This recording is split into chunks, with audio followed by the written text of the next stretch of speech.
Домашно си е домашно. Оваа изрека најчесто ја користиме во случаите кога кај нас се прават производи, можеби препознатливи само за нас македонците. Традицијата на правење домашна јувка е нешто кое на нашите домаќинки им е одамна познато. Порано секогаш јувката се сукала и сечела со нож. Тоа било посебен ден кога група на жени, најчесто роднини, доаѓале секоја со своето сукало, па тука имало и добра дружба, понекоја шега и многу јувки.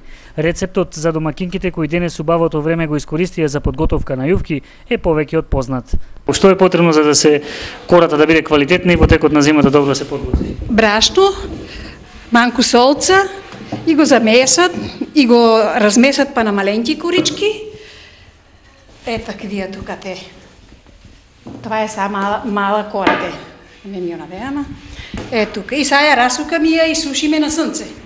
Оти ако се суши на друго нешто, она не може да испечеш ја. Така тоа е това. Колку вообичаено кори потребно е за една доза за цела зима да се има? Зависи, по 50 прават, по 60, кој 40, кој 30, кој како си има материјал. Или состојките освен брашно? Брашно, сол и манку зејтинче, ама многу манку, само това така да само да се суши. Јајца не се употребуваат? Јајца обавезно. Јајца и брашно. Сигурно е поквалитетно од домашни. 100%. Откако јувките се веќе подготвени како што ни рекоа домаќинките, тие се сушат, а откако ќе добијат изглед на напукнатост, се собираат во платнена вреќа и се оставаат да стојат на суво и темно место. Вака спремени корите може да стојат и неколку месеци.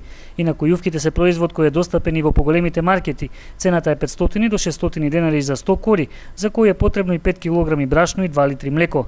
ЕСА подвели дека 100 кори чинат до 900 денари ако го подготвува друг, ако пак се купува во продавница, килограм јувки е 150 денари. Сепак сите домаќинки се сложни во едно. Подготвувањето на јувки е можно за дружење, па затоа и подготвени на начин како денешниот, всушност јувките се и највкусни.